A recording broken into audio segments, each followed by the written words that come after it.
ခင်ဗျစောမရှိလို့စိတ်ညစ်နေလားဒါမှမဟုတ်ခင်ဗျလူပြိုကြီးလားဒါဆိုရင်တော့ဒီဗီဒီယိုကခင်ဗျအတွက်ပါ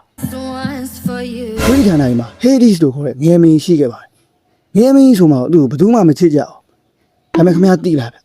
ဗျငယ်မင်းစောတော့ရခဲ့ပါသေးဒီဗီဒီယိုမှာငယ်မင်းကြီးရဲ့စော်လိုင်းနေအကြောင်းခင်ဗျကိုပြောပြတော့မှာပါ Let's go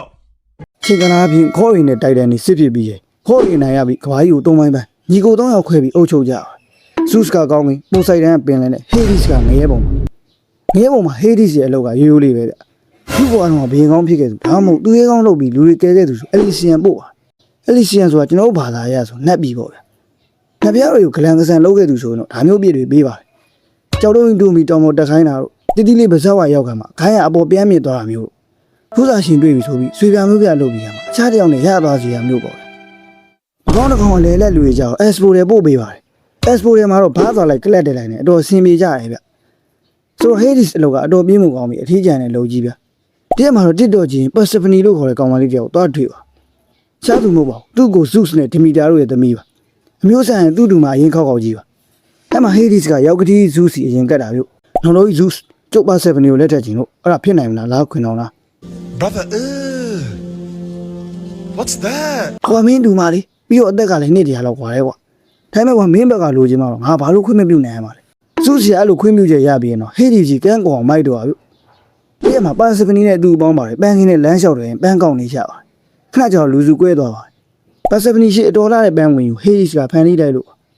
ပန်းဝင်ခုမဲ့ကြံတော့ Hades ပေါ်လာပြီးကောင်မလေးကိုမသွားတာပြုအဲ့မှာကောင်မလေးအမေဒမီတာသူ့သမီးအော်တန်ကြားသွားပါတယ်နေရာနဲ့လိုက်ရှာတာပေါ့ဘလို့ရှာမတွေ့ပါဘူးကျမ်းမရတော့တဲ့ဆုံးအလုံးစုံအပေါ်စီးအမြင်နိုင်နဲ့နေနဲ့ဖျား Helios စီသွားပါတယ်ခင်ဗျားသမီးကိုအထန်လန်းသား Hades ကပြန်ပြီးဆွဲသွားတာ Hades ကထေလောက်လည်းမဆိုးပါဘူးဗျ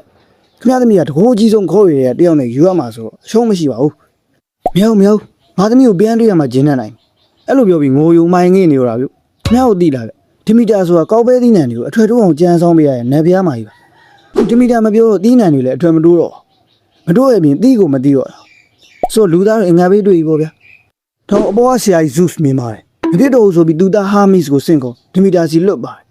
Hermes နဲ့ David Goggin ဗီဒီယိုတွေပြပြီးဒီမီတာကို depression မဝင်အောင်ကူညီရပေါ့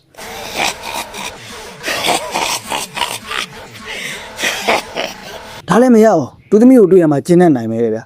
ကျမ်းမရတော့တဲ့ဆုံး Hermes ကြောင့် Hades စီတို့ပါရှား Hades ဒီမီတာကိုတရက်လောက်ပြန်ငါပါအောင်ဗျာသူ့အမေကတငိုတီးနေဖြစ်နေလို့တင်းနံတွေလည်းဂယူးမဆိုင်နိုင်ဘူးလူတွေအငတ်ပေးတွေ့နေပြီဗျ Persephone ကိုယ်တိုင်လည်းမျက်နှာငယ်လေးနဲ့တောင်းပန်တာပေါ့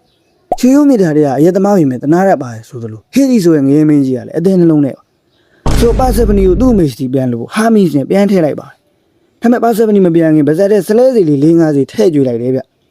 ဂရိဒဏ္ဍာကြီးရတော့ငဲပြီးရဲ့စားဝင်အဲ့လူကငဲပြီးနဲ့အမြဲသွားလာရှိရမယ်ဆိုတဲ့ဥပဒေသားရှိပါတယ် Hades ညံကောင်းလုံးခဲ့တာပါသူနဲ့သားမီးနဲ့ပြန်ပေါင်းစည်းသွားရပေါ့ဗျတင်းညံတွေလည်းပြန်ဝေစားလာကြပါတယ်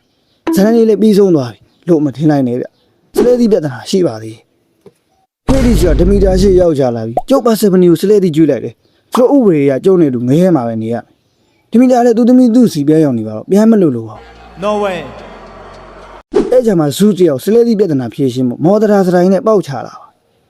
နိုင်ဝက်လောက်စဉ်းစားပြီးကမှနောက်ဆုံးကောက်ချက်ချပါ Hades တယောက်တစ်နှစ်မှ၄လငဲပြီးမှ Persephone နဲ့တစ်တီတူချစ်ကြည့်လူခွင့်ရမယ်ကျန်တဲ့အချိန်ဒီမှာသူ့အမေစီပြန်ပို့ပေးရမင်းစကလုံးတွေကပြင်းထန်ပြတ်သားလွန်းတယ်ကွာနှုတ်နှစ်ဖက်သဘောတူလိုက်ပါတယ်ငယ်မင်းကြီးခင်ဗျာတစ်နှစ်မှ၄လပဲမိမနဲ့တူနေခွင့်ရခဲ့ပေါ့ဗျာဒါပေမဲ့ခင်ဗျာသိလားဗျဒီမှာတော့ခင်ဗျာစီဘယ်တော့မှပြန်လာမှာမဟုတ်တော့ပါ